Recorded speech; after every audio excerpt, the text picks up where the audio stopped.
夢を持つと壁にぶつかります。誰にも自分の夢は誰にも邪魔させちゃいけない。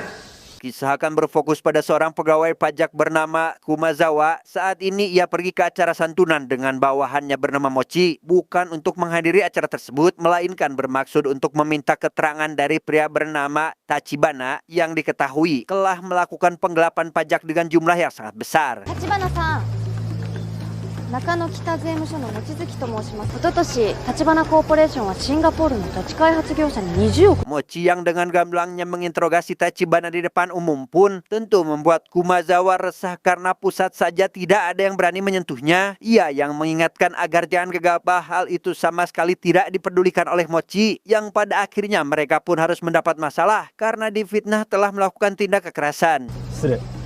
待ってくださいよ。社長。つまずかれて。暴力はやめてください。 Akibat kejadian itu, Kumazawa dan Mochi pun dipanggil ke ruangan Pak Manajer karena dianggap telah melakukan kesalahan. Mereka yang belum menyadari jika Pak Manajer adalah salah satu penerima suap harus menerima fakta jika keduanya akan diberi hukuman, terutama Kumazawa selaku atasan Mochi yang harus diskors sampai Departemen Pengawas mempertimbangkan masalah ini. 処分私のどうなるかな。 Sepulangnya ke rumah, Kumazawa harus mendapat masalah lain tatkala sang istri meminta ingin dibelikan mobil tanpa menceritakan masalah yang sedang dialaminya. Ia pun manut saja, apalagi setelah memastikan harga mobil bekas dari brosur yang dirasa cukup murah. Hai, やり取りお願いしていい? はい。 Keesokan paginya, Kumazawa langsung menghubungi nomor yang tertera pada brosur untuk memastikan apakah mobil itu masih ada atau tidak. Si pemilik yang mengaku tidak dapat bertemu secara langsung pun mempersilahkan Kumazawa untuk melakukan transaksi dengan kakaknya. わかりました。今日兄に行かせます。なるほど。 Tanpa Kumazawa sadari, orang yang dihubungi olehnya tidak lebih dari seorang penipu yang belum lama ini baru keluar dari penjara. Si pemuda yang diketahui bernama Makoto juga menghubungi pemilik mobil yang asli untuk mengadakan janji ketemuan dengan berpura-pura sebagai Kumazawa. Oh, Kumazawa-san. Saat Kumazawa menemui pemilik mobil yang asli, ia langsung tertarik pada mobil tersebut dan kembali menghubungi Makoto untuk menanyakan harga. Di situ jugalah Makoto menjalankan aksinya dengan menghubungi pemilik mobil untuk membatalkan transaksi tepat setelah Kumazawa mengirimkan uang. 今振り込みました。お兄さんがいなくなっちゃったんですけど。僕は一人っ子です。いただきます。 Sadar jika dirinya telah tertipu, Kumazawa pun curhat pada teman dekatnya yang merupakan polisi bernama, kita panggil saja Samsul. Mengetahui masalah bertubi-tubi yang sedang Kumazawa alami, Samsul yang merasa prihatin pun berjanji akan membantunya menangani masalah ini. 着信番号教えろ。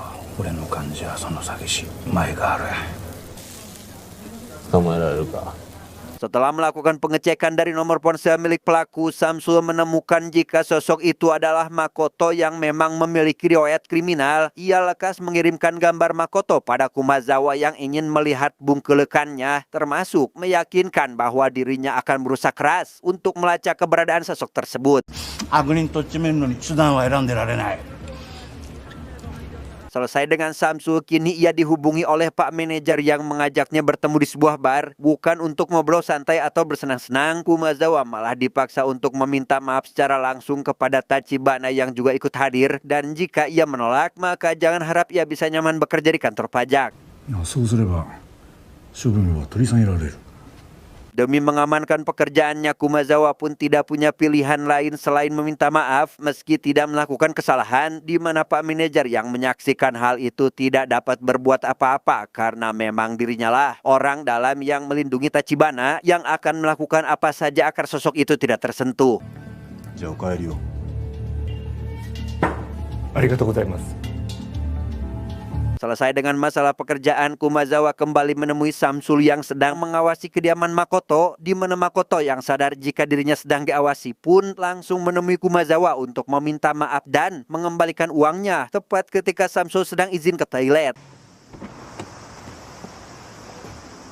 どどうも返すから許して。Karena tak dibiarkan pergi, Makoto pun menawarkan kesepakatan lain. Andai kata Kumazawa mau membatalkan tuntutannya, ia mengetahui tentang Tachibana yang melakukan penggelapan pajak dan menawarkan diri untuk mengatasi masalah itu dan mempersilahkan Kumazawa untuk menemuinya kapan saja.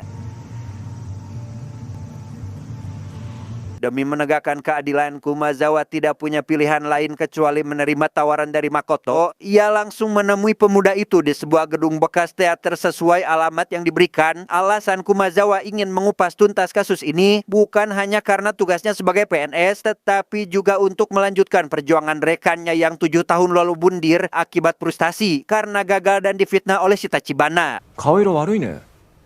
怒ってる？ Setelah memberitahu Samso terkait uangnya yang sudah kembali, Kumazawa lekas pergi dengan Makoto untuk berkumpul dengan para penipu lain. Ada Miku, sang ahli penyamaran. Maru, ahli dalam membuat dokumen palsu, bisa membuat alat canggih. Murai, pandai bersandiwara. Dan 2 lagi adalah seorang ibu rentenir dan anaknya selaku donatur utama atau orang yang mendanai kelompok tersebut. Saat berdiskusi itulah Makoto langsung memberitahukan rencananya yang ingin memancing Tachibana dengan modus transaksi tanah. Bukan tanpa alasan, sosok itu akhir-akhir ini tertarik pada bisnis properti seperti membeli lahan untuk lahan pembangunan. Agar rencana ini berjalan dengan mulus, ia ingin Kumazawa mendekati Tachibana karena reputasinya sudah jelas. 一緒に釣り上げませんか？ Berlokasi di sebuah klub malam tempat Tachibana biasa bermain biliar, Makoto CS memanfaatkan orang dalam untuk mereka dapat jadi pelayan di tempat itu. Bukan hanya untuk sekedar mengawasi Tachibana, tetapi juga demi bisa menyiapkan alat khusus yang dapat memanipulasi pergerakan bola. Setelah persiapan selesai, kini tinggal Kumazawa lah yang harus mempersiapkan diri sebelum melakukan tugasnya. Ia harus mendalami karakter tegas dan percaya diri karena itu adalah bagian penting dalam skenario penipuan ini. 海外ではどこで？アドリブで。あそこのグアムで。 Bukan hanya mendalami karakter, Kumazawa juga harus pandai bermain biliar karena itu adalah tahap utama untuk dapat menarik perhatian, sehingga di hari senggangnya ia habiskan hanya untuk berlatih dan mencatat segala hal tentang biliar untuk dihafalkan. 今のはつく位置が右すぎ。何してんの？いよいよだね。 Singkat cerita, hari yang ditunggu pun tiba. Kumazawa yang sudah standby di lokasi dihampiri Tachibana yang mulai terpancing saat melihat keberadaannya. Ia yang bersikap profesional seolah main biliar sudah jadi rutinitas, membuat Tachibana tertarik dan penasaran saat ditantang main beberapa ronde dengan taruhan yang langsung besar. やりますか？ワンゲーム5万でどうだ？100にしましょう。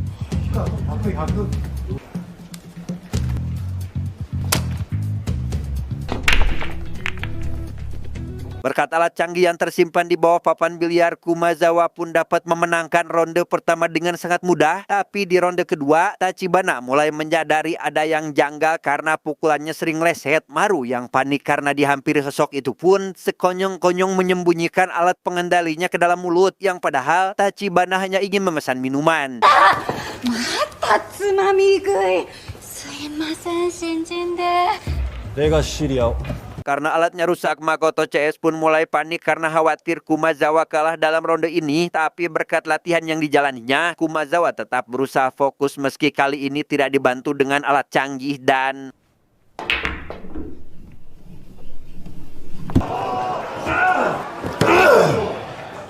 Ya, beruntung bagi Kumazawa yang berhasil memasukkan bola tepat sasaran. Ia pun langsung dihubungi oleh Makoto karena sudah waktunya untuk menjalankan rencana kedua dengan membahas masalah transaksi rumah milik seorang konglomerat kaya. Hal itu membuat Tachibana lagi-lagi terpancing karena mengetahui jika rumah yang dimaksud sedang jadi incaran banyak orang.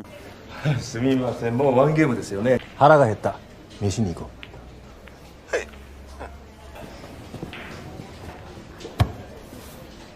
Alhasil Tachibana pun mengajak Kumazawa makan malam demi memastikan apa yang dibicarakannya barusan. Tachibana yang mengaku tertarik ingin membeli, ingin Kumazawa memperkenalkannya pada agen properti yang mengurusi masalah ini. わかりました。彼の名前は Keesokan paginya Kumazawa pun membawanya pada Makoto yang berperan sebagai agen properti dengan mengaku sebagai anak dari polisi dan ibu yang merupakan pengacara. Hal itu membuat Tachibana cukup yakin karena latar belakangnya dirasa meyakinkan. Setibanya di lokasi tujuan, Makoto lekas menceritakan terkait rumah tersebut yang kini telah diwariskan. Alasan rumah ini diminati banyak orang itu karena leluhur di sana percaya pada yang namanya ramalan, tapi karena penerima warisan hendak menjualnya, ini adalah kesempatan emas bagi siapa saja yang ingin memiliki rumah itu karena tanahnya yang sangat luas. Sebelum pergi, asisten Tachibana bernama Emiko pun memotret area sekitar lebih dulu untuk sebagai bahan dokumentasi. Pak manajer yang kebetulan ada di area itu curiga jika Kumazawa sedang merencanakan sesuatu dan ingin Mochi agar mengawasi atasannya tersebut.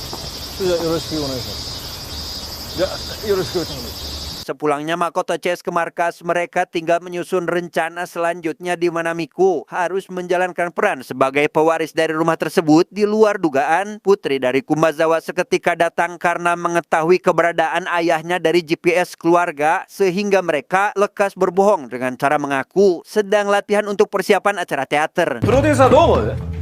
ヒロイン。反対です。脚本家は反対です。私はどうなんの？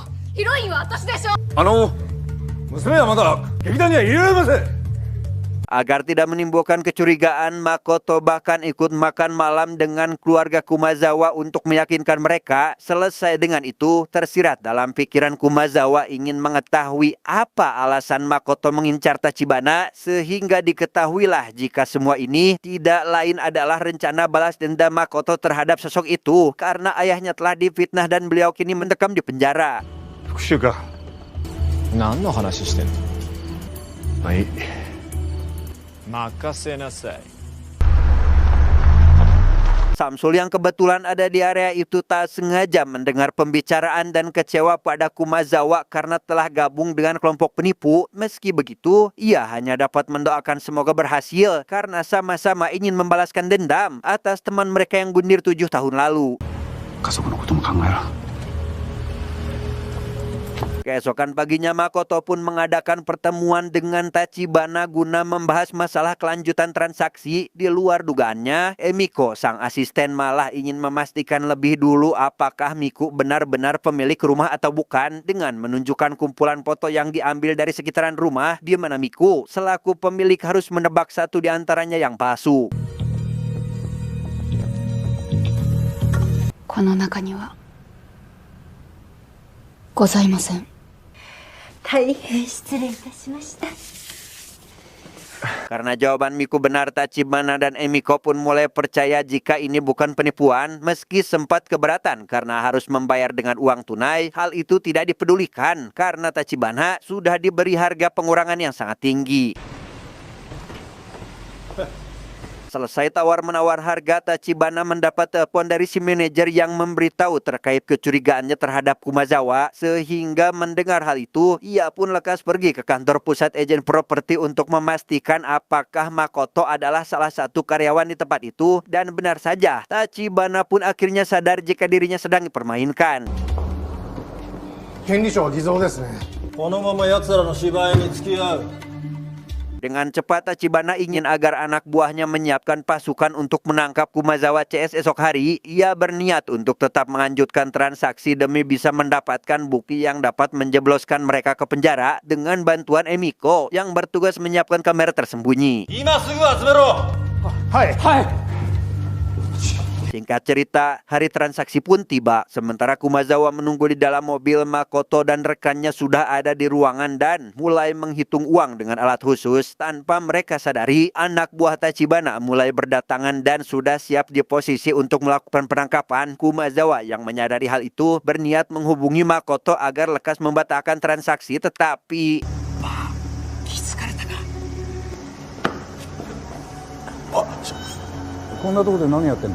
Ya, akibat Pak Manajer yang menyita ponsel miliknya, Kumazawa pun tak dapat berbuat apa-apa apalagi melawan. Mochi yang seketika datang karena sudah mengetahui kebusukan Pak Manajer membuat Kumazawa memiliki kesempatan untuk mengambil ponselnya kembali dan membawa Mochi pergi dari sana.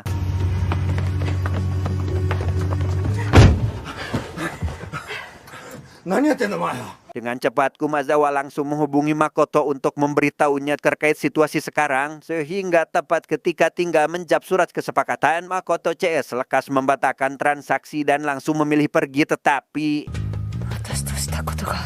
直ちにみそぎをしなければ。すいません、私が余計。車に戻ったとこ捕まえろ。鍵は鍵。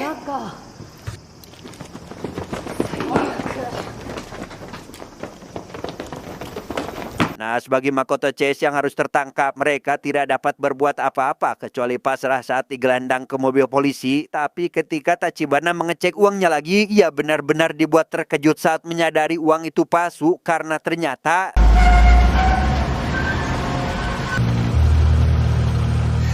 dan ya, Makoto CS rupanya telah bekerja sama dengan Samsul selaku dari pihak kepolisian, dan mengenai kapan mereka menukar uangnya, itu bertepatan saat uangnya dihitung menggunakan alat khusus yang tanpa pihak Tachibana sadari itu berpindah ke ruangan tepat di bawahnya, dan disitulah Maru dan tim menukarkan uang tersebut.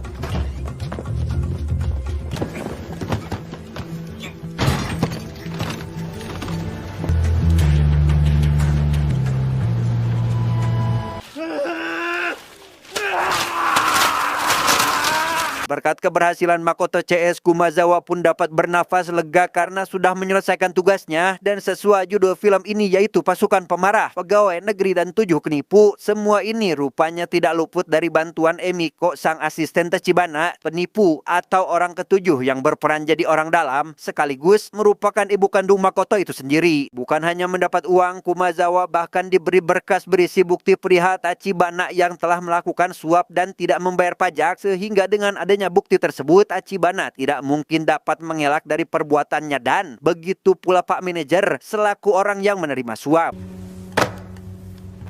立花から金を受け取っていますね。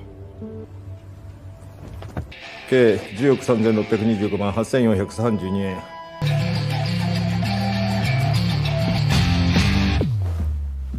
Tamat, ending yang sangat memuaskan.